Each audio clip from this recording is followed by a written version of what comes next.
Howdy, and welcome back to another video, although it's been quite a while since I've done one, about Dormin games, and specifically we're going to be talking about Misery Loves Company and kind of the post-mortem of everything. This was my first ever game release. I didn't really promote it as much as I probably should have, and it is my first game. So it was really a lot of learning experience and hoping maybe something would click for population and people like it, yada yada. But as we're going to find out from the numbers that I'll probably be putting right about here, it didn't go well. I didn't think it would. With that said, let's jump right into total sales, which is just a very top level overview without all the other little fine details. These can be found on each person's respective Steam developer page, whatever they call it. But as you can see from those numbers, I sold 21 copies. Not a whole lot, but considering I put up the store page and a month later the game was released, what was I expecting? I just wanted to get through the whole process. So as you can see here, sold 21 copies. Theoretically, I think it said $108. That's gross, not even the amount Steam takes out, things like that.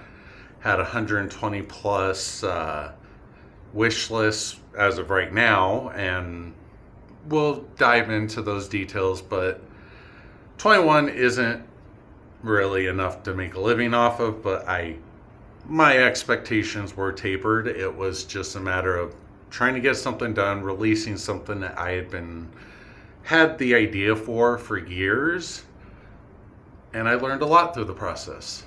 So with that, let's move on to the next slide. Okay, next up, we're going to talk about total sales, so the actual full breakdown of everything. As we can see here, we had we've made $101, and that was gross, and net is $78. From that is because we had 21 total sales, 4 of them were returned, so we ended up with a lovely 17 count, which, hey, whatever. For no promoting and the fact that I don't think I know 17 people who would buy the game to support me, the fact that I got a few sales, I'll view it as a win. Plus, the support of friends to buy anything. So, but with this, you can also see, I think it's like 150 something total wish lists right now. How much money I made isn't a one-to-one comparison, because when I released the game, I released it at $4.99, and then there was a sale later, like after I think a month of the game being available, I put it on sale, and I think there were a few more sales. So selling 21 at $5 each would have been like $106. So I think there was a couple sales during the sale. So yeah, great. But as you can see, when you just throw something out there, see if it sticks, you need a little bit more than just, hey, my Steam game is out there. But again, sometimes you should just do it. Just knock it out. Don't let yourself get caught up in all the other details, because I feel like I could have kept working on it. I could have kept having more ideas, letting it feature creep. And the odds of anyone releasing their first game and selling amazingly well is low. I mean, you have people like, Schedule One Game, things like that. I know there's a few other ones that seem to do it, but that's one out of, thousands every year? So I didn't expect much, but I am happy with how it went. Next up, we're going to briefly go over just what I saw for wishlist activity. As you can see here, I think it's 150 something total wish lists, and a bulk of those came when the game was released.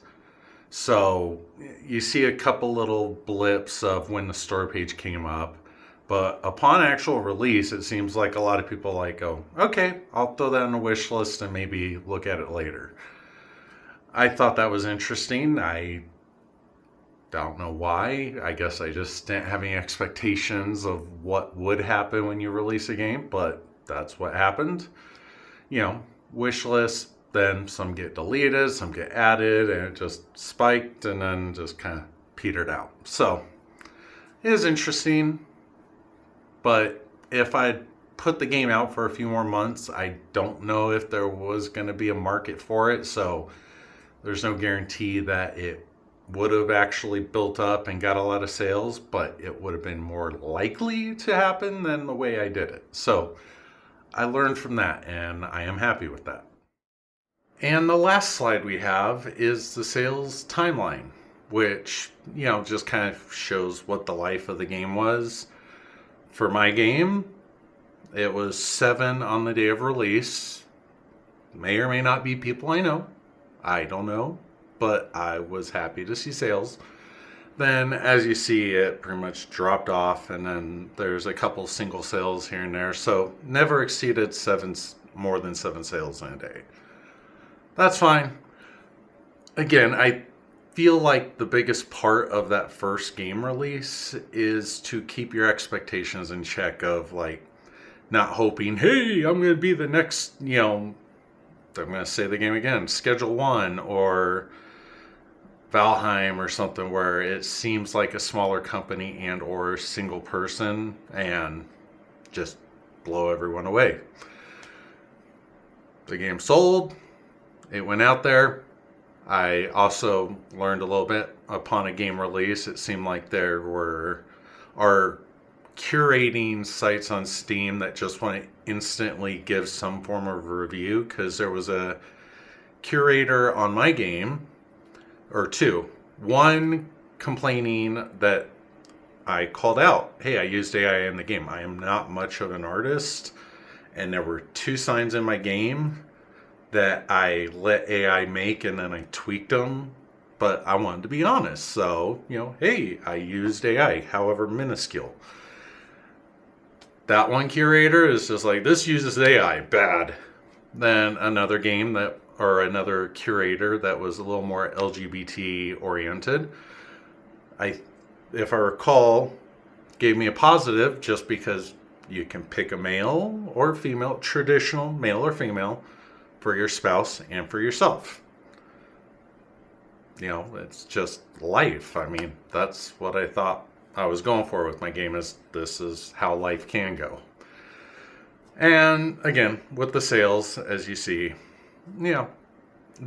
the curators don't really change much, or at least on that front. I've never really looked at curators, so I don't know how that ties into people actually finding your game, because I don't use it. So, I don't know. That's something I might have to look into more on the next game. But let's just kind of dive into the final part, which is, was this a success for me? Yada, yada, blah, blah. So, let's go do that.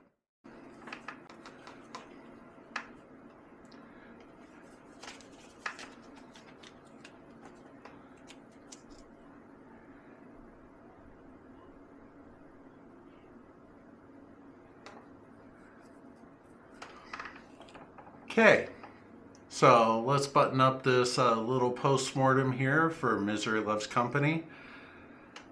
Was it a success? To me, yes. Could it have been better? Yes, but you need to pick your battles. And for me, this one was more of a doing the process versus trying to succeed. You still always hope to succeed, but whether you do or not shouldn't be your only measure for success, however funny that sounds. So with me going beginning to end on a game, I learned quite a bit, and that's why I feel that this whole thing was a success. The big thing I learned, which I think I kind of knew it before, but I didn't really follow through with it, was just build out the concept. Don't worry about the looks. Don't worry about the pretty. Just get the functionality there, because then you can figure out a lot earlier maybe if you're missing things. Because I struggled with that throughout the game. I felt like there was something I was missing. I still feel great about what I made, but you know, I still felt like there could have been more, and maybe if I'd planned more in the beginning, I could have built things in a different way that would have scratched whatever itch I had. I'm not sure, but that's what I learned from this. So my next game I'm working on is strictly here's some primitive cubes and spheres and things like that, and they will function and let me create everything until I'm happy with overall mechanics. Next thing that I think I've already said once or twice is I also got to learn the process. You know, uploading the files, setting things up on Steam, like the capsule art, and like actually releasing and how to set up temporary users who can be used for playtesting, things like that. Learned a lot, thought it was great. Another thing I kind of learned, which kind of goes with the whole build your core functionality first before you worry about making things pretty and get caught up there, is try and document the whole game. Like, I just started with a very basic concept when I started this game years ago. To be fair, years ago doesn't mean I've worked a lot over the years. Just this last year was beginning to end. That's almost all I was working on for, well, 2025.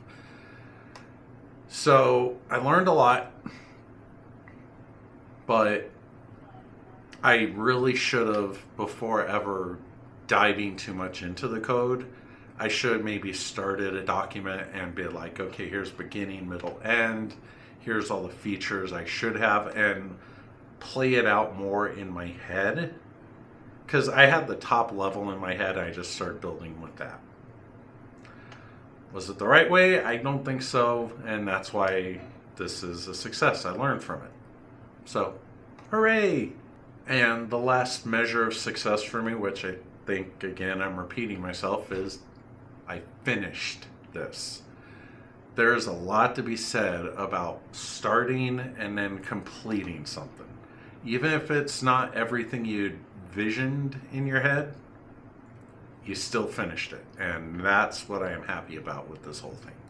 Now, I am going to finish out this video with my fails, because, I mean, nothing ever goes perfectly successful.